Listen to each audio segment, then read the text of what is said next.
नमस्कार, ये आकाशवाणी पटना है। अब आप राकेश कुमार सिंह से प्रादेशिक समाचार सुनिए। पहले मुख्य समाचार। विधानसभा चुनाव के दूसरे और अंतिम चरण के लिए नामांकन पत्रों की जांच का काम पूरा। उम्मीदवार 23 अक्टूबर तक नाम ले सकते हैं वापस। सुगौली विधानसभा क्षेत्र से वीआईपी उम्मीदवार शशि भूषण सिंह का नामांकन पत्र हुआ रद्द। लालगंज सीट से कांग्रेस प्रत्याशी आदित्य राजा ने नामांकन वापस लिया। सासाराम सीट से राजद प्रत्याशी सत्येंद्र शाह को नामांकन दाखिल करने के तुरंत बाद झारखंड पुलिस ने बैंक डकैती के एक मामले में गिरफ्तार किया। और झारखंड मुक्ति मोर्चा जेएमएम ने लगाया आरोप, महागठबंधन के रवैये के कारण पार्टी बिहार विधानसभा चुनाव में नहीं उतार सकी अपने उम्मीदवार। अब समाचार विस्तार से। विधानसभा चुनाव के दूसरे और अंतिम चरण के लिए नामांकन पत्रों की जांच का काम आज पूरा कर लिया गया। हमारे संवाददाता ने बताया कि स्क्रूटनी में कई उम्मीदवारों का नामांकन रद्द कर दिया गया। बेगूसराय जिले के 7 विधानसभा क्षेत्रों से 9 उम्मीदवारों का नामांकन रद्द किया गया। 73 उम्मीदवारों के नामांकन पत्र वैध पाए गए। शिवहर विधानसभा क्षेत्र से 3 उम्मीदवारों के नामांकन पत्र रद्द किए गए। वहीं भभुआ विधानसभा क्षेत्र से 1 और चैनपुर विधानसभा क्षेत्र से 2 निर्दलीय प्रत्याशियों के नामांकन रद्द किए गए। सुपौल जिले के 5 विधानसभा क्षेत्रों से अब 49 उम्मीदवार चुनाव मैदान में हैं। पिपरा विधानसभा क्षेत्र से 8 अभ्यर्थियों का नामांकन रद्द किया गया। 4 अन्य विधानसभा क्षेत्रों से किसी भी उम्मीदवार का नामांकन रद्द नहीं हुआ है। खगड़िया जिले के 4 विधानसभा क्षेत्रों से 51 उम्मीदवारों ने नामांकन पत्र भरे थे, जिनमें 15 के नामांकन पत्र रद्द कर दिए गए। कटिहार जिले के 7 विधानसभा क्षेत्रों से 21 प्रत्याशियों के नामांकन रद्द किए गए। अब चुनावी मैदान में कुल 94 प्रत्याशी बचे हैं। इधर मधेपुरा जिले के 4 विधानसभा क्षेत्रों से 37 उम्मीदवार चुनाव मैदान में हैं। समाचार कक्ष से मैं अभिषेक दास। दूसरे चरण के तहत 11 नवंबर को 20 जिलों के 122 निर्वाचन क्षेत्रों में मतदान होगा। इस चरण के लिए 2600 से अधिक नामांकन पत्र दाखिल किए गए थे। उम्मीदवार 23 अक्टूबर तक अपना नामांकन वापस ले सकते हैं। पूर्वी चंपारण जिले के सुगौली विधानसभा क्षेत्र से वीआईपी उम्मीदवार शशि भूषण सिंह का नामांकन पत्र रद्द कर दिया गया है। उनके नामांकन पत्र में 10 प्रस्तावकों की जगह सिर्फ 1 प्रस्तावक का नाम था। साथ ही उनका शपथ पत्र भी अधूरा था, जिस कारण पर्चा रद्द किया गया। शशि भूषण सिंह वर्तमान में राजद के विधायक हैं और इस बार उन्होंने वीआईपी के टिकट पर नामांकन दाखिल किया था। इससे पहले सारण जिले के मढ़ौरा विधानसभा क्षेत्र से लोक जनशक्ति पार्टी रामविलास की प्रत्याशी सीमा सिंह का भी नामांकन तकनीकी कारणों से रद्द किया जा चुका है। वैशाली जिले की लालगंज सीट से कांग्रेस उम्मीदवार आदित्य राजा ने अपना नामांकन वापस ले लिया है। इस सीट पर महागठबंधन के ही 2 घटक दल कांग्रेस और राजद आमने सामने थे।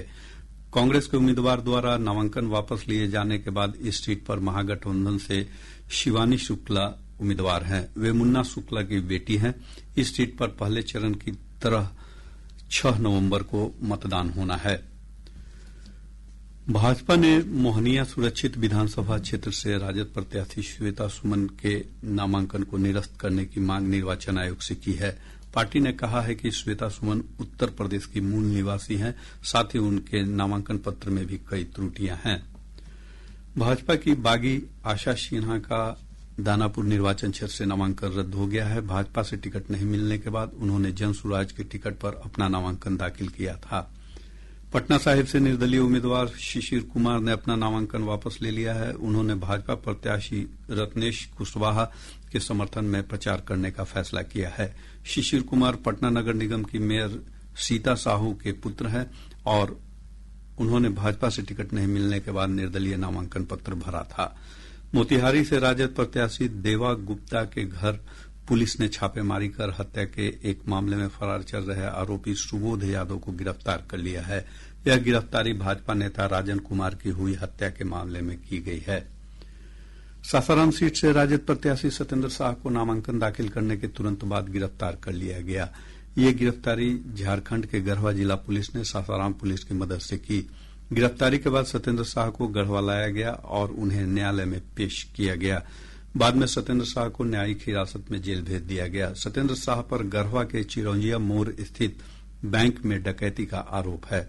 इस मामले में उनके खिलाफ 2018 में अस्थायी वारंट जारी हुआ था।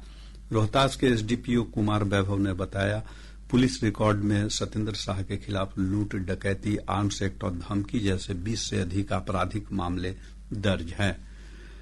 जदयू अध्यक्ष और मुख्यमंत्री नीतीश कुमार ने आज मुजफ्फरपुर के मीनापुर और कांटी विधानसभा क्षेत्रों में एनडीए उम्मीदवारों के समर्थन में चुनावी सभाओं को संबोधित किया। श्री कुमार ने कहा कि 2005 में एनडीए की सरकार बनने के बाद से बिहार में अभूतपूर्व विकास हुआ है। उन्होंने अपनी सरकार की उपलब्धियों की चर्चा करते हुए कहा कि सरकार के फैसलों से आम लोगों का जीवन आसान हुआ है। अब लगभग सभी घरेलू उपभोक्ताओं को बिजली मुफ्त दी जा रही है। अब हम लोगों ने ये सोचा है कि आप लोगों का जो घर है, सरकार की तरफ से सभी इच्छुक लोगों के घरों पर सोलर लगाए जाएंगे। हम लोग जो दे रहे हैं आपको, तो आपको मुफ्त में मिल रहा है, लेकिन उसके बाद जो घर में भी ऊपर बनवा देंगे, आपको कितना फायदा होगा। सरकार की तरफ से जो मिलता है वो तो मिलेगा ही, लेकिन उसके बाद ऊपर से भी जो रखा रहेगा, उससे आप लोगों को बहुत फायदा होने वाला है। राजद के प्रदेश अध्यक्ष मगनी लाल मंडल ने कहा है कि तेजस्वी प्रसाद यादव जल्द ही चुनाव प्रचार अभियान की शुरुआत करेंगे। आज पटना में पत्रकारों से बातचीत में श्री मंडल ने कहा कि श्री यादव पहले पार्टी उम्मीदवारों के पक्ष में और बाद में महागठबंधन उम्मीदवारों के समर्थन में चुनावी सभाएं करेंगे। 4 दिन में प्रारंभ हो जाएगा। कार्यक्रम बन रहा है, कार्यक्रम बन के घोषित कर दिया जाएगा और आज से कल तक ऐलान हो जाएगा। पहले पार्टी पर के कार्यक्रम में जाएंगे, इसके बाद महागठबंधन एक है, सब जगह जाएंगे, पार्टी में जाते जाएंगे। झारखंड मुक्ति मोर्चा ने बिहार विधानसभा चुनाव में किसी भी सीट पर अपना उम्मीदवार नहीं दिया है। पार्टी के वरिष्ठ नेता मनोज पांडे ने कहा कि महागठबंधन के घटक दलों के रवैये के कारण उनकी पार्टी किसी भी सीट पर अपने उम्मीदवार खड़े नहीं कर सकी।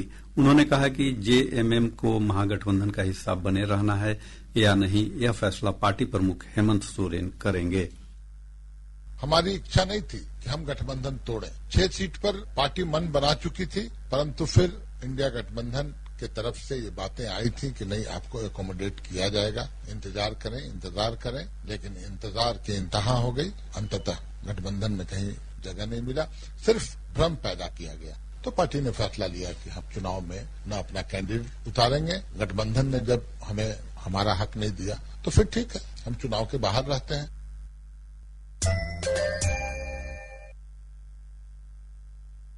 प्रादेशिक समाचार आप आकाशवाणी पटना से सुन रहे हैं। ताजा समाचारों के लिए आप हमारे एक्स हैंडल AIR _पटना पर जा सकते हैं। विधानसभा चुनाव में राजनीतिक दल अपनी सीटों की संख्या बढ़ाने और जीत सुनिश्चित करने के लिए फिल्मी कलाकारों, लोक गायक और गायिकाओं को भी मौका दे रहे हैं। हमारे संवाददाता ने बताया है कि कई लोक कलाकार और अभिनेता इस बार चुनावी मैदान में हैं।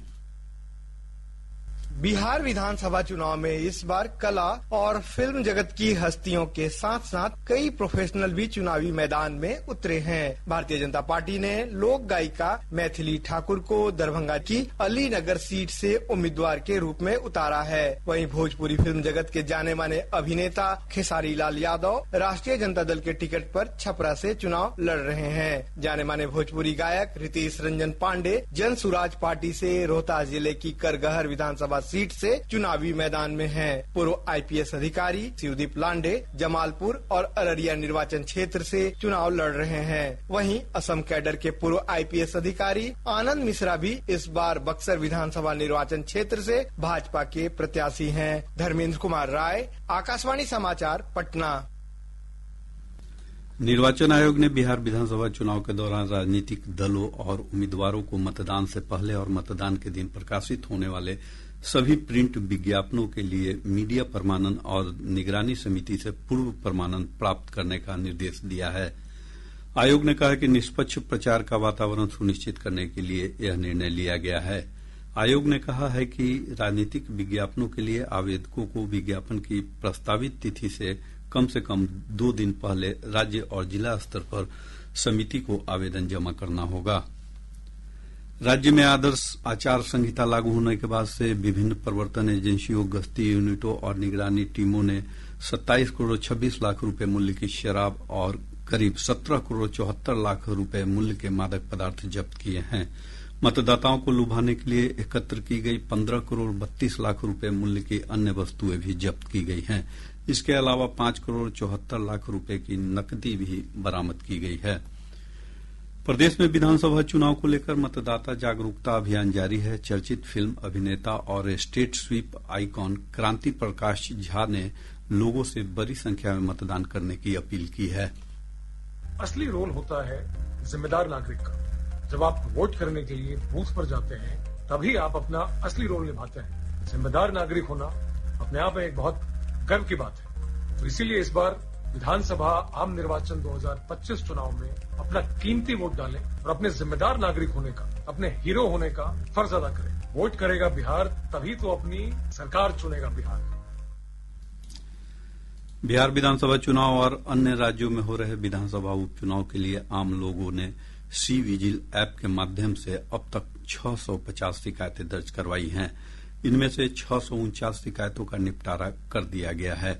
निर्वाचन आयोग की विज्ञप्ति में कहा गया है कि 612 शिकायतों का समाधान 100 मिनट के भीतर किया गया। प्रसिद्ध हिंदी फिल्म अभिनेता गोवर्धन असरानी का कल 84 वर्ष की आयु में निधन हो गया। 5 दशकों से अधिक के कैरियर में असरानी ने हिंदी सिनेमा में विशेष रूप से हास्य कलाकार के रूप में महत्वपूर्ण योगदान दिया। एक श्रद्धांजलि।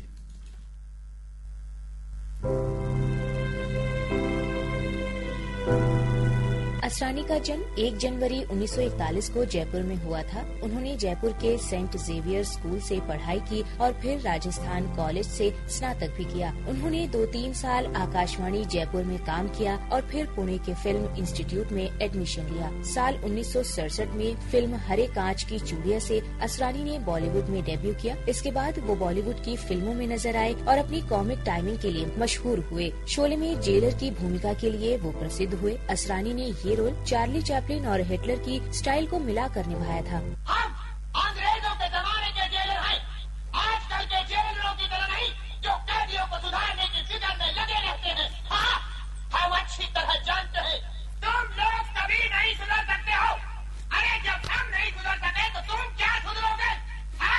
असरानी ने चुपके चुपके, भूल भुलैया, धमाल तथा बंटी और बबली 2 जैसी हिट फिल्मों में भी अभिनय किया। उनके निधन से उनके चाहने वालों में शोक की लहर है। समाचार कक्ष से सरफिरोजी।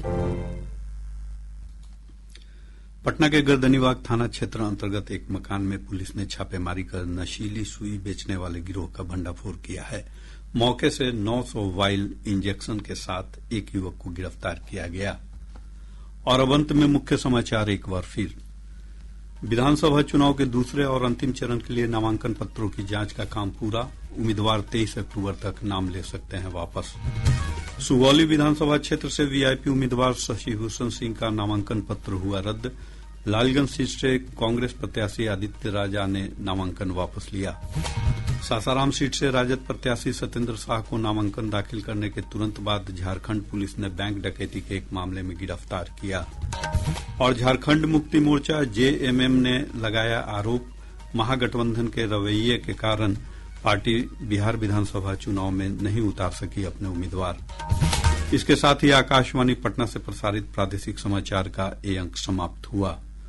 आकाशवाणी पटना से अगला समाचार बुलेटिन प्रातः 8:48 से प्रसारित किया जाएगा।